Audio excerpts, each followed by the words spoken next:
SZA's a superstar. Big superstar. Big sword. What was the stat this weekend? Officially the longest running top 10 album by black artists in Billboard 200 history. Didn't she pass Michael? I think so. Yeah. Superstar. We got to stop saying that. See, but this be my problem. But this We be gotta my stop. problem. We gotta stop saying certain things because that is a fact, though. No, if she passed Michael, she passed Michael. Yeah, but Same reason you're telling me I have to call him a superstar because he sold 130. Well, not sold, but streamed 139 million. It's completely different because 139 million on the first day of anything is incredible. I don't give a fuck what it is. They're crazy. with the Michael. You can eat 139 million fries on one day, and I'm like, he's a legend. Superstar. Yeah, like he's a superstar. fried superstar. Are you kidding me? Yeah. So, McDonald's. I mean, the only thing with the streaming shit, when you start talking about, breaking Michael Jackson's numbers and records, is with SZA's SOS. It's a deluxe out. It's like, how many tracks is on the deluxe now?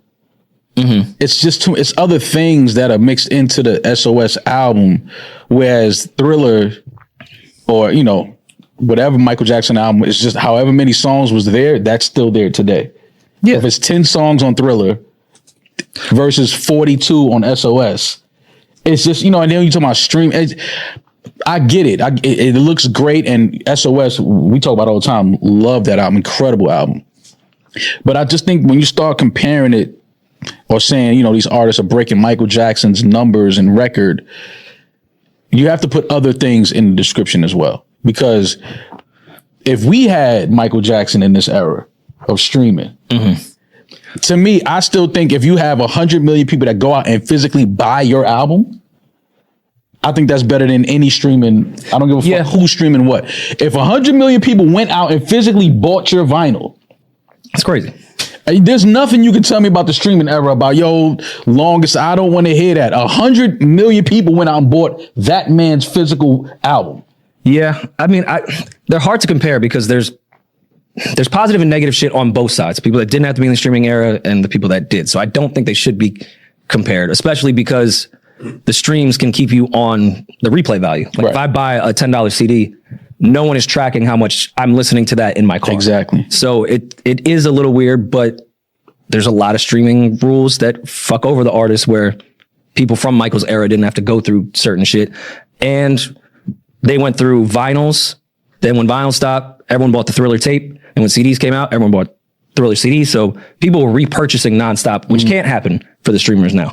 So it's give and take on both. I think it's unfair to even try to compare them or say one was easier than the other. I will say, to your point, though, people going out and buying your CD is a way different commitment than opening your phone. So that is nuts that Michael Jackson could have that many. Oh, Baby D, while we're here, I do want to apologize last week because you were upset at me because I laughed at a post, and I didn't want you to think that I was laughing at you. I was laughing at the post because we had just laughed about the post.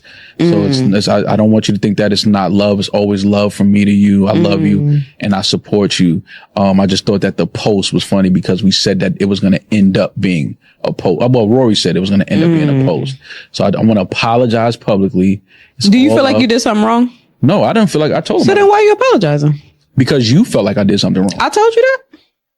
Well, your energy spoke to me. My energy spoke to you? Yeah, I'm an energy reader. This is love language. Yeah, I'm an energy reader. I read energy well. I read energy. So, they brought it to my attention. Me and Rory spoke about it. And I was like, but I didn't do anything wrong. Like, I have that thing in me. I know when I'm doing something. I think any healthy mental person knows when they're doing something wrong. At no point did I think what I did was wrong. So when me and Rory spoke about it, I was like, yo, but what did I laughed. I got laughed at. Nobody got laughed at in 2024 more than me. Nobody. I was laughed at more than anybody on the planet Earth last year. I ain't laugh at you though. What? I laughed at, hold on, wait. I laughed at you to your face. I wouldn't I go couldn't on nobody. laugh at you to your face because we weren't together when that happened. But you had already laughed. Pooh, you had already laughed at me to my face about it. We had already had that conversation. And then when it made a post, when the post was made, which Rory said it probably was going to end up being a post, I was laughing at that. Like, so it was just I thought we were all laughing together. I have a question. Okay.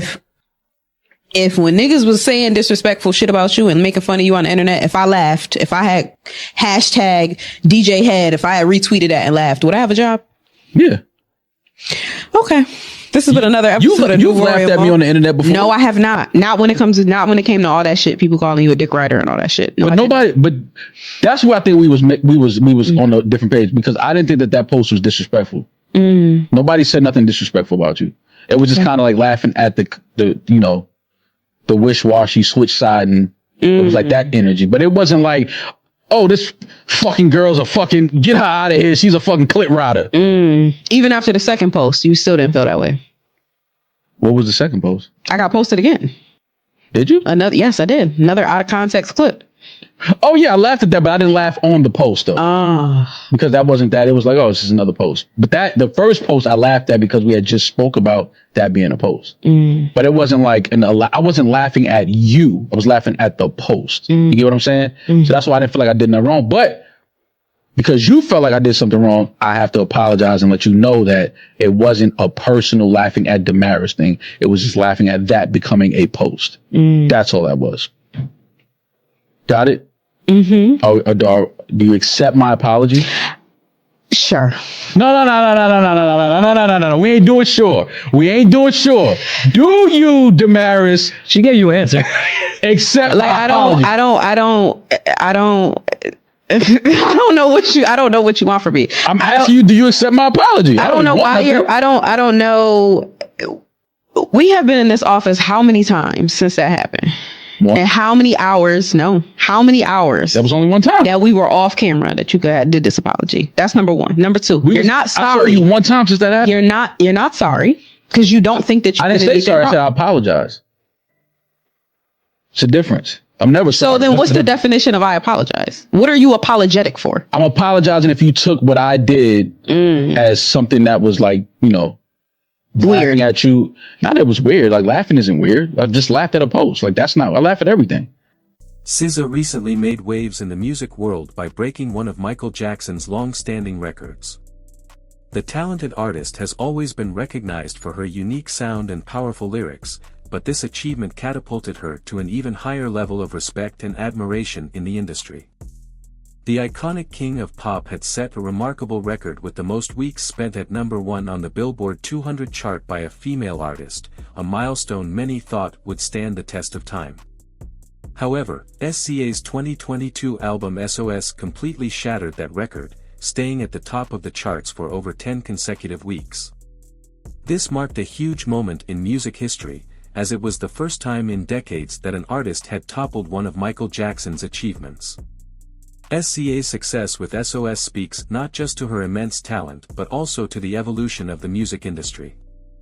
Her fusion of R&B, soul, and pop resonates deeply with fans, and her ability to connect emotionally through her music has made her a standout in today's pop culture.